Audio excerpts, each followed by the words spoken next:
বিধ্বংসী আগুনে পুড়ে ছাই ৩টি দোকান। খবর পেয়ে ছুটে গেলেন বারুইপুর থানার এসআই শ্যামল চক্রবর্তী।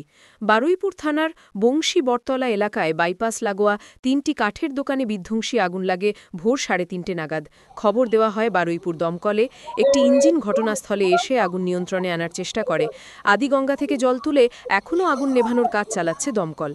কাঠের দোকানে একটি গ্যাস সিলিন্ডার ছিল, তা বাস্ট করে। এলাকায় জোরালো আওয়াজে মানুষের ঘুম ভেঙে যায়। ঘটনা এলাকায় তীব্র চাঞ্চল্য ছড়ায়। ঘটনার খবর পেয়ে ছুটে আসেন শিখরবালিয়ার পঞ্চায়েত প্রধান সুজয় সাফুই। 3টে দোকান একেবারে।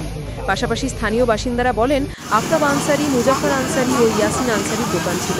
এদের বাড়ি পার্ক সার্কাসে। শ্রমিকরা থাকে বিহারে। তারা ভোট দিতে গিয়েছে বিহারে।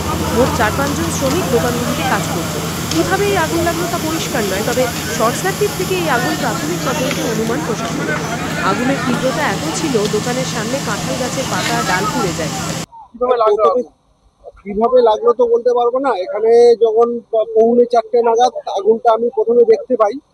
আগুনটা দেখার পরে তার 10-15 মিনিট পরে একটা গ্যাসের সিলিন্ডার ছিল। গ্যাসের সিলিন্ডার বাস্ট করার পরে আগুনটা প্রচন্ড পরিমাণে ফেড হয়ে গেল। ফেড হয়ে যাওয়ার পর চারদিকে তো আগুন ছড়িয়ে গেল। আমি 112 পুলিশকে ফোন করলাম। তারপর এপারে আশপাশে যারা আমাদের বন্ধু বান্ধব আছে তাদেরকে ফোন করলাম। ফোন করে সবাই এলো, থানা থেকে এলো, ইলেকট্রিক সাপ্লাই এসে লাইন শর্ট করলো।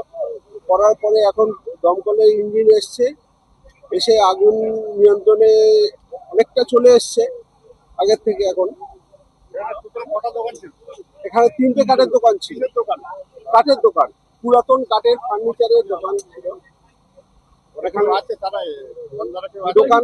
ওরা দোকানদাররা তো বিহারে ভোট দিতে গেছিল।